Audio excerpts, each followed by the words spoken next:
Welcome to the Property Corner with myself, Rowan Alexander.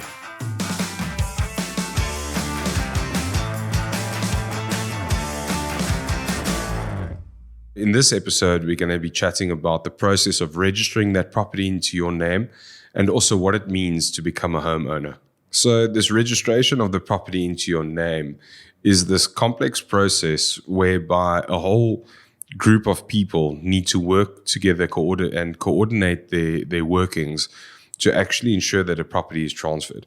The amount of people that play a role in this process, it's the seller, the purchaser, the estate agent, the mortgage originator, the transferring attorney, possibly the bond cancellation attorney, the local council for rates clearances, possibly a HOA for levy clearances, the people at the deeds office, the guys that issue your compliance certificates. There's a whole range of people that have a role to play in that process of registering the property into your name.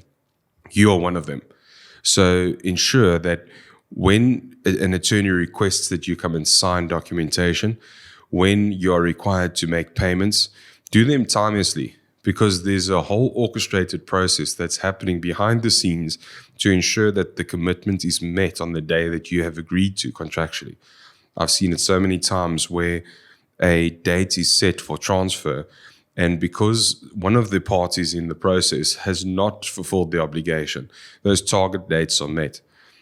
It's even been to the extent where a moving truck stops outside the new home of the prospective purchaser in anticipation that a transfer would happen on the said day, only to be shown away and booking themselves into accommodation for the evening because transfer didn't happen on the day. So be sure that you play your part and that you do your part and that you do so timeously to ensure that transfer happens at the right point in time. So there's no need to despair, because every role player in that process understands their duties, understands their obligations, and is skilled to handle them. So there's no need to worry, but be sure that you do your part in that process. Upon becoming a homeowner, recall and remember the additional costs of home ownership we spoke about in previous episodes. From that moment when the house is registered into your name and you receive those keys, that obligation of home ownership and the additional costs of home ownership will come into effect immediately. At that point in time, all the risk and reward of the property is also transferred into your name. So while you have the use and enjoyment of the property, remember that things like risks of fire and so forth, for which you've taken out the homeowner's insurance, those would then at that point in time become your responsibility. In the same way, any fruits or any benefits of that ownership would come to you. A typical example of that would be if the property is sold with a lease agreement in place in South Africa, the lease supersedes occupation by the ownership. So if I sell my house with a 6-month lease remaining at the time of transfer, the tenants have the first right to stay on for that remaining 6 months, or they could early vacate if they wish to do so. But in that instance, I would take ownership, or the new owner would take ownership, and the rent would be payable to the new owner.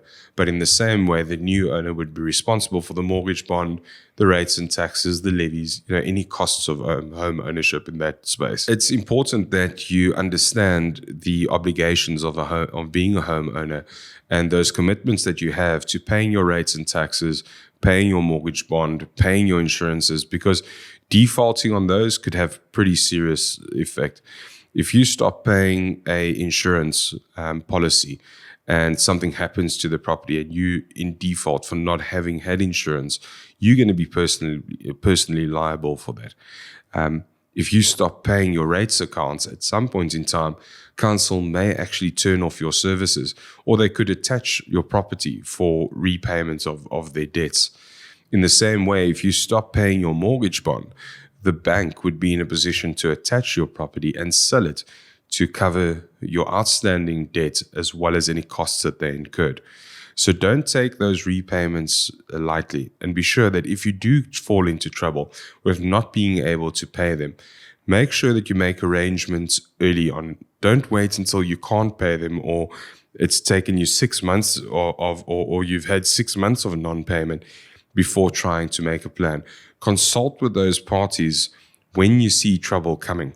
If you approach the bank early, they will entertain discussions of bridging the gap in the same way every institution will.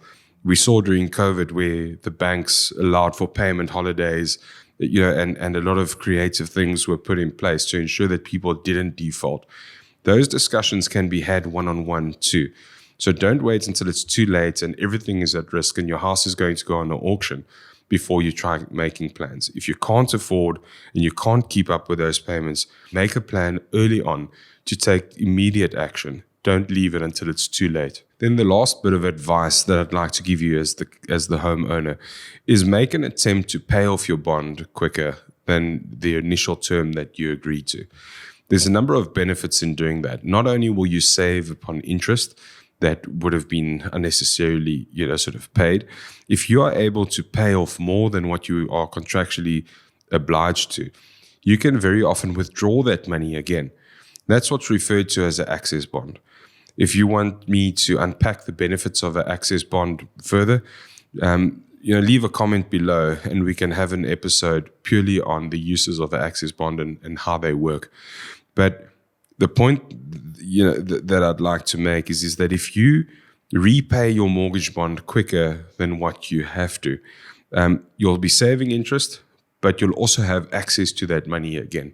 So if you're paying 10.75 or 11% interest on money that you owe the bank for your home, but you're saving 10,000 Rand a month in a separate account where you're only getting 7% interest, you're losing money. You should be saving in your mortgage bond account. Every Rand that you pay into your mortgage bond saves you whatever the interest rate is, 10% or 11% pre-tax. It's an expense that you're not going to have after tax. If you're paying that money as an expense, you need to earn money, deduct your tax, and your after-tax earnings you're using to service interest. Whereas if you pay that money into your mortgage bond, you're not earning any interest, so you don't have to pay any tax on that interest, and you're saving whatever interest rate you have, 10 or 11% immediately. So there's no point in saving anywhere else than your own mortgage bond if you still have a bond on your property.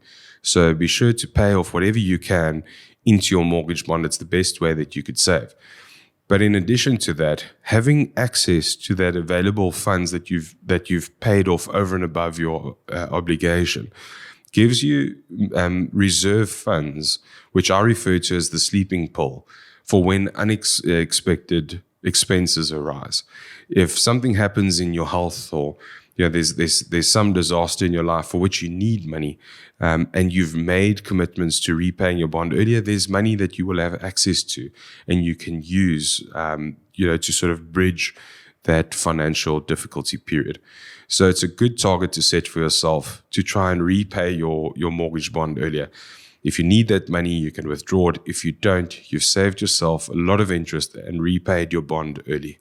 So that concludes this episode about registering that home into your name and advice to you as the homeowner.